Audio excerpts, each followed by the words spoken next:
الرحمن الرحيم، والصلاة والسلام على أشرف المرسلين، حبيبنا وشفيعنا وإمامنا محمد عليه أفضل الصلاة وأتم التسليم. سبحان الله وبحمده، سبحان الله العظيم، سبحان الله وبحمده، سبحان الله العظيم، سبحان الله وبحمده، سبحان الله العظيم، سبحان الله عدد ما كان وعدد ما يكون، وسبحان الله عدد الحركة والسكون. درسنا اليوم يا إخواني وهو درس عبارة عن ما هو سحر الخواص أو أعراض سحر الخواص بإذن حي القيوم.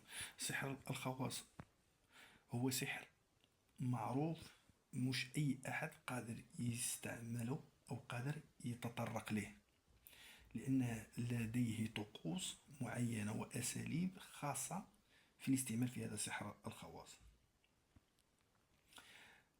لأن سحر الخواص أو في مجال هذا السحر الخواص يعني لازم يكون الشخص متمكن جدا في هذا السحر الخواص.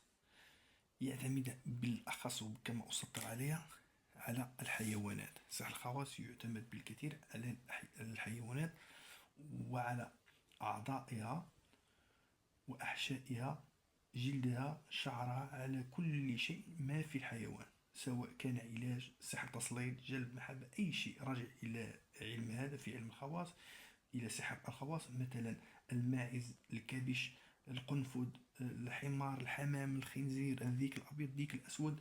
يعني سحر الخواص قوي جدا، فيه منهم من يستخدم دعوات وعزائم في هذا، وفيهم من يستخدم الشيء كما ذكرت، يعني شيء من الحيوانات، يعني سواء كان يعني يطير، يمشي، يزحف، يعني يدخل في سحر الخواص. لأن هذا سحر الخواص له يعني قوي جدا. وأقارنه أنا بل أقارنه بسحر الكواكب والنجوم. يعني هناك تقارب كثير بين سحر الخواص وسحر الكواكب والنجوم.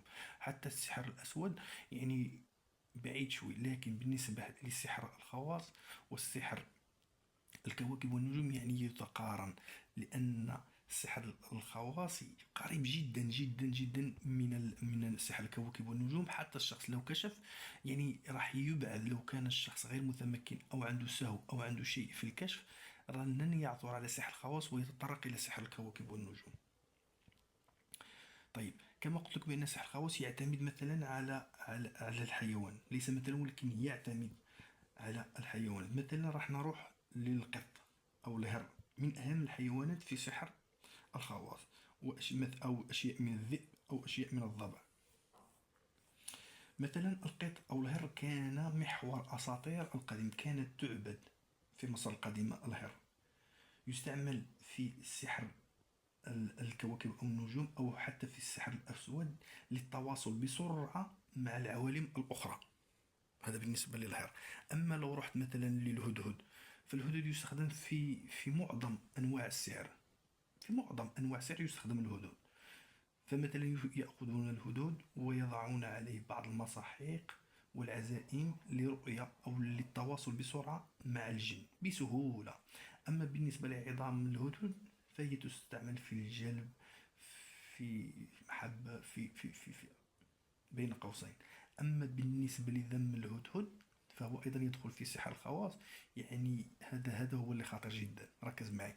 لأن سحر الخواص بذم الهدهد يعني يأخذون دم الهدهد أو دم غراب، ويأخذون ريش الهدهد أو ريش غراب، ويكتبون على أثر الشخص، سواء كان هدومه، ملابسه، صورته، يعني شيء من أثر الشخص، ويتلون عليه بعض العزائم وبعض التعويذات وبعض المسائل، فهناك يهلك الشخص.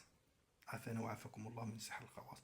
أنا بعطي الشرح فقط على ما هو سحر الخواص الذي يغفل عنه الكثير، لأن بعض الأشخاص يعني كيف ما قلت فإنه يتقارب، يعني له تقارب كثيرا مع السحر الكواكب والنجوم. خلينا من المدفون أو المشروب أو فهذا أعطيك، يعني أنا أحكي معك على ما هو أقوى من ذلك. يعني ممكن تتعامل مع المشروب، مع المدفون، مع المعلق، مع المحظوظ، فيمكن التعامل معه. لكن مع السحر الخواص وسحر الكواكب، حتى السحر الأسود ممكن تتعامل معه، لكن بالنسبة للسحر الخواص والسحر الكواكب والنجوم يعني هذا أخطر ما يكون. السحر موجود، السحر موجود، السحر حتى هو مذكور في القرآن موجود. طيب، عرض سحر الخواص هو أول شيء يبدأ ليس بالشخص، وإنما يبدأ في المكان الذي يكون حواليه. يعني تدخل الطاقة السلبية أو الأرواح الشريرة على المكان الذي يوجد فيه الشخص، مثلا منزله، غرفته، مكان عمله، مكان يعني يرتاح فيه، يصير فيه هو قنطان منه. يبلش من المكان. مثلا نأخذ البيت، لو كان هذا الشخص يحب الجلوس في البيت راح تنقلب، يصير يخرج من البيت، يصير عنده نفور وهجرة من ذلك البيت. يصير في البيت يعني غير نظيف. يصير البيت الحنفية أو الصنبور، يعني ما في الحنفية تبع المي، يعني يصير فيها دائما عطل دائما عطل دائما عطل. وزيد على ذلك الرائحة النتنة الكريهة في البيت. يعني هذه الرائحة الكريهة والنتنة يعني لن يشمها أصحاب الذين جالسين مع مثلا عائلته أو أصدقائه، يشمها الشخص المقصود بسحر الخواص، ذلك الشخص المصاب به. ثانيا يبلش عليه، لما يطيل عليه هذا سحر الخواص تصير عنده أعراض يعني النفور، ضيق في النفس كثيرا، ضيق في النفس كثيرا، وحتى ضيق في الأمعاء. يعني يصير عنده غازات، كان بعض يرجح بأنه عنده غازات وعنده ألم تحت الظهر. مثلا عندك عاشق، عندك مس، عندك فأخي هناك سحر يسمى بسحر الخواص، اللي يستعمل فيه أغراض الشخص أو بأغراض الشخص أو بدون أغراض الشخص. يعني تدخل فيه ما هو كيف ما قلت الحين، مثلا القنفذ، الفأر، السحلفات، الحمام، الطير، الديك الأبيض، الديك الأسود، يعني كتير، الماعز، جلد الماعز، الزغب، شعر كذا شعر. فهذا هو سحر الخواص. وبعد كما قلت لك يعني الذيك إلى النفور من ذلك البيت أو من ذلك المكان، سواء مكان عملك أو مكان بيتك، أو يعني يصير عندك نفور والهجرة من ذلك المكان. ثالثا أو رابعا يعني يصير عندك نفور من ذلك المكان، هروب من ذلك المكان كما شرحت. لما يطيل عليك هذا السحر الخواص يعني عافانا وعافاكم الله، يعني